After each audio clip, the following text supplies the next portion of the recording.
Yeah, next speaker is Kirill Fedorov. Yes, the stage is yours.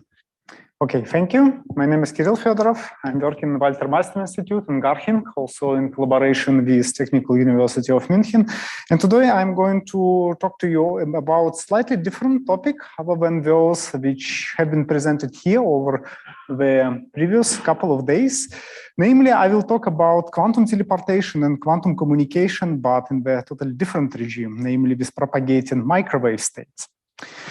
So, let me start. First of all, when talking about propagating microwave states, and especially their quantum properties, of course, it's useful to consider why we are even talking about that. And in principle, it should be rather obvious because classical microwaves and their propagating properties are widely used nowadays for varying classical properties such as communication, distributed supercomputing efforts, or sensing in the form of radar.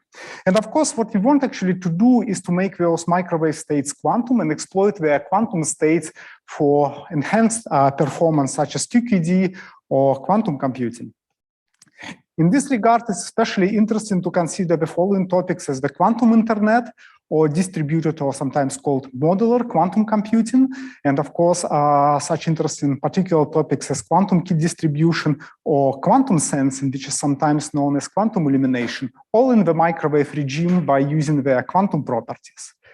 And a particular favorite of ours is, of course, the topic of distributed quantum computing, because you know that one of the leading quantum computing platforms is based on superconducting circuits, which naturally operate in the microwave regime. So this is why it's very attractive to link those devices by using their native language of microwaves. And this question we are trying to address already in Walter Meister Institute since several years. And here I would like to demonstrate a fundamental protocol in the form of quantum teleportation protocol with the propagating microwave states. In principle, this protocol is extremely well known to all people in this room, but nevertheless, I would like simply to remind some important fundamentals for those who are maybe forgot about them or not so familiar with them. Here, in quantum teleportation, we create a disembodied transport of an input quantum state to the output, and here they can be characterized by the corresponding density matrices. And on top of that, this protocol in principle exhibits an unconditional communication security, which is provided by quantum laws when we exceed the so-called no-cloning threshold. And this protocol has been not yet implemented with propagating microwave signals. This is why we are interested to do such kind of experiment. So let us look, first of all, in some experimental details. How does it work, or how can it work? So the general concept of this protocol is shown here. So it's pretty well known. We have to create some entanglement. We have to distribute it between two parties. And then we have some unknown input state. How we characterize our protocol? We consider this input state and we compare it to the output state by using the fidelity criteria, which is in principle a very well-known Ullmann transition probability. And essentially, this can be in some regime, it can be this fidelity can be simply understood as an overlap in the phase space between the input and output states. More particularly, our quantum teleportation implementation, experimental one, is depicted on this graph. And here, we basically, this symbol, which is our main building block, denotes the so-called Josephson parametric amplifier, which is very similar to very well-known spontaneous down conversion elements in quantum optics in the form of optical parametric amplifiers. But here, this is a superconducting device, which is operated typically at a frequency around 5 gigahertz and produces squeeze states at the same frequency, with a certain bandwidth on the order of 1 megahertz, which can be in principle tuned. And then what we do here, as you can see, we use two of those devices, first of all, to produce two mode squeeze states, which are then sent between, distributed between two parties, which are called, as usual, Alice and Bob. And then Alice uses another two Josephson parametric amplifiers in order to perform a bell-like measurement operation, generate a classical feedforward signal, which is then sent over a superconducting cable to the opposite party Bob over roughly half a meter of superconducting cable in order to perform a teleportation of a weak coherent signal. And then we do the tomography measurements of these output coherent states. We compare those states with the input states, and then we are able to measure this fidelity criterion and estimate the performance of our protocol. This is how our main building block have been denoted so far. And since you might be not very familiar with such kind of devices, I would spend some minutes to show them. This is how basically such devices look in the hand of one of our PhD students. So basically it's a small superconducting chip, which is hidden here in the sample holder, which is characterized by some coaxial superconducting lines. In principle, this device is nothing else but a quarter-wave length resonator, which is short-circuited to the ground with such kind of element, superconducting element, which is known as a direct current superconducting quantum interference device, which is composed of a superconducting ring with two Josephson junctions. The point is that this element, the DC squid itself, adds a so-desired nonlinearity to the system and makes this resonator to be slightly nonlinear. And then you can also tune the frequency of this resonator by applying a permanent magnetic field by using this superconducting coil, which is fixed on top of the GPA. And then additionally, you see here a pump line, which is inductively coupled to the DC squid. And if you apply a signal which at the frequency 2 times the frequency of this resonator, you can induce a parametric excitation in this resonator, and then you can demonstrate various effects, such as the squeezing of the input vacuum state. So here we can see a Wigner function of an input vacuum state. And if you do everything correctly, you can experimentally measure such kind of beautiful Wigner tomography of a reflected squeezed vacuum state, which can have between here around 6 dB of squeezing below the fundamental vacuum level. And such kind of non-classical photonic state at the frequencies around of 5 GHz is our main resource. What we can do next, first of all, I would like just to show off our cryogenic setup, how it looks like. So here we use 5 of such kind of GPAs with many other cryogenic and microwave elements. So it's basically like playing a big Lego for us, which are assembled in this rather complicated fashion and then put into this basically cryo box, which shields our setup from magnetic field, and then are attached to the bottom of a rather big custom-made dilution refrigerator. And this whole construction is cooled to the temperatures around 50 millikelvin. What we do next is this setup. We would like to characterize its behavior. And the first step is, of course, to characterize how much entanglement can be produced here. And for this part, we simply characterize these 2 GPAs in combination with the so-called hybrid ring, which is nothing else but a symmetric beam splitter in the microwave regime. And here you can see the Wigner function of the corresponding states. So we send 2 orthogonally squeezed states produced by 2 independent GPAs to this beam splitter. And then at the outputs, we observe a beautiful result that we produce some local states, which locally look like noise. But nevertheless, in the cross-correlated subspace, phase subspace, we see strong non-classical correlations, which essentially embody the 2-mode squeezing level around 7 dB, and which essentially experimentally quantify the entanglement between these 2 paths. And then these 2 signals can be then sent to 2 other parts of our setup where we can actually exploit them. This is actually the part where this magic happens. There are 2 input circulators, and somewhere here sits the hybrid ring, and these are these 2 entanglement GPAs. What we do next is that we actually have to perform the bell-like measurement.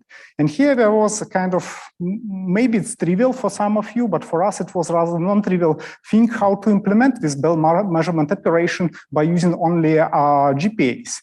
Because in principle, as you know, phase-sensitive amplification must be a unitary process, and making any projective operation with it can be, in principle, impossible. However, it's not really true if you consider that you are doing this projection operation not alone, but in combination with the directional coupler, which is a highly asymmetric beam splitter, which means that you trace away part of your signal. So that if you do the formalism and consider what does this path and corresponding operator, which is underlined by the red dashed line, does for you, which consists of a one phase-sensitive amplifier plus the directional coupler, you will find out that the corresponding feedforward operator mathematically exactly corresponds to the projection operator, for example, over along the p direction in the phase space. And respectively, another path implements the projection operator over the q path. So mathematically, this expresses the fact that we indeed do the bell-like measurement by measuring our entangled states over p or q quadrature in the phase space. And this is what basically this part of our setup is responsible for performing this operation, generating the corresponding feed-forward signal. And then there is a coiled cable here, which is connected to this asymmetric beam splitter. In the microwave regime, it's called the directional coupler. And then the coherent state is teleported from roughly here to here over roughly half a meter of superconducting cable. At the end, this is the Wigner tomography which characterizes these results. I think I don't have time to talk really much about these details. What is important to see that this is our input state. This is how it looks like, a weak coherent state with purity around 100% and with around one displacement photon. And this is our teleported state. And already the fidelity is higher than the classical threshold of 50% for the Gaussian codebook. Moreover, we can improve this fidelity by essentially adjusting the strength of our measurement procedure, and we can also violate the no cloning threshold, which is equal to 2/3 for the infinite Gaussian codebook. And then we can also optimize and make sure that our codebook is homogeneous and there is no dependence on the displacement angle, and we can do some other studies. This is all summarized in principle in this publication, which got published a couple of months ago. We can also do some very interesting studies. How does this fidelity changes as a function of entanglement strength, which is characterized here by the two-mode squeezing S, and as a function of gain. And basically those bars, they represent the experimental measurements, and this basically green plane represents the no cloning threshold, which we always would like to violate. And as you can see, we are able to do it for a wide range of parameters.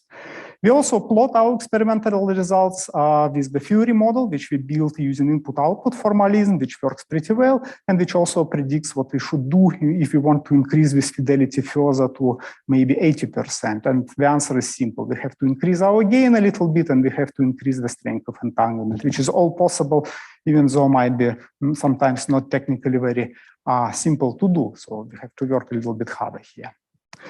Here, in principle, I come to the summary of the technical part of my work, and I hope you have seen that, in principle, quantum teleportation already works in the millikelvin environment over macroscopic distances. We can violate all those quantum and no cloning bounds, so this is all good in principle for us.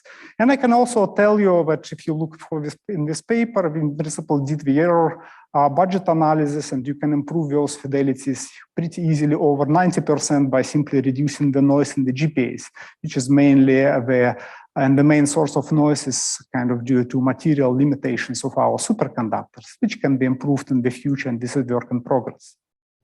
What is more interesting is actually to consider what we can do in the future, because half a meter is obviously nothing to be particularly proud about, especially when I look at the talks where here we discuss quantum communication over hundreds of kilometers.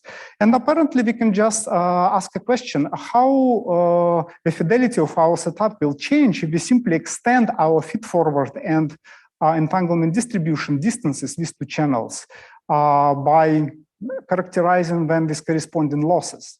And it appears that in the regime, when we have a coherent state with around 1 photon on average, we can tolerate up to 1.5 dB of extra absorption losses in this channel, which is actually a lot, because when we are using a standard superconducting cables, we have losses of around 10 to minus 3 dB per meter, which means that we can tolerate up to a couple of more kilometers in the superconducting cables, which are working at the temperature of, let's say, 4 Kelvin. And this is what we are already starting to build in fact, this system is already working. In collaboration with Oxford Instruments, we start to think about building some project towards distributed quantum computing by creating such a system consisting of two dilution refrigerators, which are connected by a millikelvin link with the distance of around 6.5 meters, where we have a long superconducting cable, and we would like to use this system in order to prove that we can, for example, connect two superconducting qubit chips and make some remote operations, distribute entanglement, and etc. This is how this system looks like and its particular implementation details. It got just cold a couple of months ago, so we were able to reach the temperature of 70 millikelvin over the whole link, and we already demonstrated a successful entanglement distribution with the entanglement strength of an order of 3-4 dB, and this is just work in progress, and our first plan is, of course, to perform the teleportation measurement between these two fridges and see how far we can go further. And in principle, if you look at these results, at the technical description or at the results of the other groups, you will also can see that similar systems are already being made in the world. And in principle, distances up to 100 meters are possible by using this rather robust technology, which is already commercialized by some companies. And Oxford, for example, is already able to sell you such a link, however, only as a customized product at the moment. So it's not yet a standard product, but very close to that. Of course, as the last point of my outlook, I would like to address another interesting question. Can we do an open air quantum communication? And it appears that it's also possible. And for that, we basically considered the model which is shown here. And we considered a very well-known Gaussian modulated QKD protocol based on continuous variables, because these are our states in the form of displaced squeeze states. And this is basically the depiction of this protocol, where we encode a classical key, alpha, in the displacement amplitude of squeeze states, and we form our alphabet or code book by using this displaced Gaussian modulated squeeze states. And then what we do, we assume that we transfer those states through open air with some Weather imperfections, which are characterized by losses and noise. And here there is a huge problem for microwaves, because our losses are very small, on the order of 10 to minus 3, but our noise is incredible. We have around 1,000, 2,000 noise photons per mode, in contrast with optics. However, it turns out, since our losses or absorption losses are much less than for optics, we can tolerate already, at least according to the quantum theory, we can tolerate quite reasonable distances while keeping the secret key rate still being positive. So the theory predicts that we can go up to 200 meters without losing the unconditional security. And these results will hopefully soon put on archive. And in some near future, we will start performing some first room temperature experiments with the quantum microwaves. And that essentially creates a connection between our research and already existing 5G and maybe future 5G microwave networks, which we maybe can secure by using the quantum properties and quantum key distribution. Here, I would like to finalize my talk and, of course, acknowledge our superconducting quantum circuits group, which is shown here, which originated from the group of Professor Gross and Walter Meister Institute. And I would like to thank you for your attention. Let's thank Kirill for the interesting talk. So you kind of answered most of the questions, but I will ask anyway in case you want to add something. First, what do you think will be the main use case for entanglement-assisted communication and the main challenges? So, yeah, in principle, I hope to make this point clear, but I can just repeat. When for microwaves, I believe that our main use case will be definitely the quantum networks between superconducting quantum circuits in order towards distributed quantum computing, because that's a rather obvious application. Yeah, and already kind of anticipating your second question regarding 6G, 5G networks, I'm really interested to try to see how this kind of quantum communication ideas may work in the basically this QKD in open air, because theory predicts that there is a considerable potential, but of course there might be still some technical limitations which we are not aware yet of. And for example, as for one, I'm very interested how we should construct properly those quantum microwave antennas. And because there are some hidden loopholes there, which I'm not totally sure at the moment how to solve, but I'm pretty optimistic at the moment. Okay, let's thank Kirill again.